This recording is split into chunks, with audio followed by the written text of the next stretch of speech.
дека фудбалот е магија се потврди уште еднаш на двомечот од квалификациите на Лигата на шампионите помеѓу шампионот на Македонија Шкендија Тетово и славната големата Стеуа од Букурешт, која во минатиот век, некаде средината на 80-тите години, 1986 година, ја победи Барселона на пенали и го освои тогашниот куп на шампионите. Многу пати досега сме читале, сме зборувале, сме коментирале дека во фудбалот нема мали и големи. Фудбалската игра не го признава тоа, а токму на овој двомеч се покажи, се потврди тоа старо, пишено, непишено правило, како сакате, толкувајте си го. Славниот газда на Стеуа, Джиджи Бакали, имаше една страшно лута изјава после надпреварот во Скопје, кога Шкендија победи со 1:0 и најавуваше дека тоа е само лош ден на неговиот тим. Продаде една од своите звезди, им се заклани на другите дека ќе летаат исто така и онака гордо, рафално, што се вели, како од ракав најави дека Шкендија ќе прими 3-4 парчиња во Букурешт. Но она што го видовме на 30 јули, на тој реванш надпревар после победата во Скопје од 1:0 на Шкендија, уште еднаш покажа дека фудбалот не признава авторитети, фудбалот не признава големини и дека ако ја знаеш фудбалската игра, ако ја знаеш да ја играш, можеш да победиш секого. Релативно долго време ја следиме играта на Шкендија Тетово, било во домашното првенство, било во европските купови.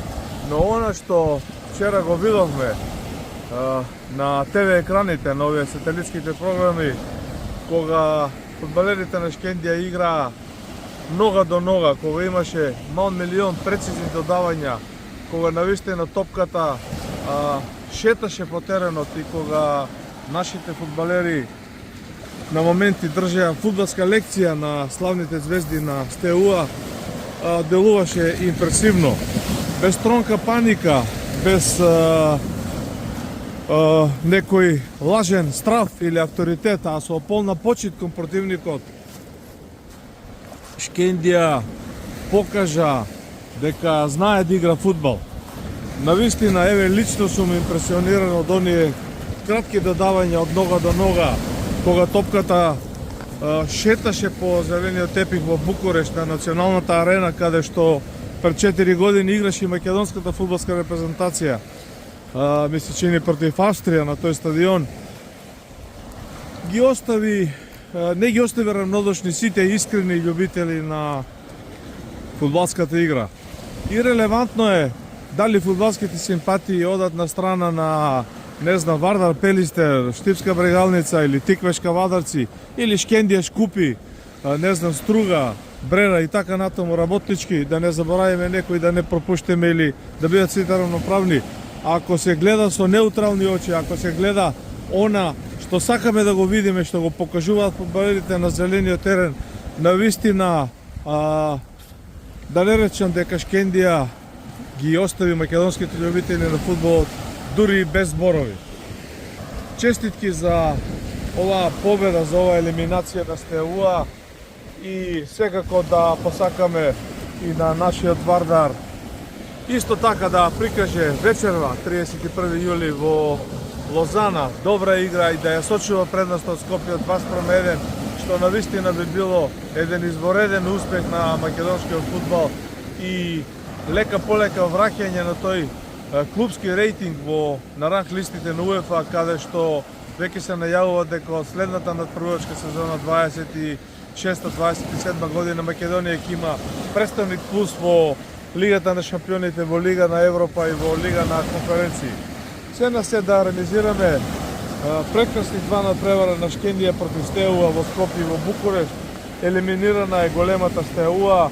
Шкендија оди во третото коло на квалификациите на Лига на шампиони, каде што противник е Карабах. Една исто така силна, тврста екипа, но доколку Шкендија продолжи да игра така, не гледаме причина зошто и тренерот Јетон Бекири не би ја форсирал оваа игра, секако заслугите одат и на негова сметка да ги истренираш така фудбалерите, да не речем да им ставиш во глава дека може да играат од нога до нога, да покажат дека знаат да играат фудбал без да ја изфрлаат топката онака во паника и да се бранат. Заслужува честитки и стрчен старт на Шкендија и незиниот шеф. Честитки уште еднаш за Шкендија, желба истото да го повтори Вардар и да влеземе во третото коло со два представника на македонскиот фудбал.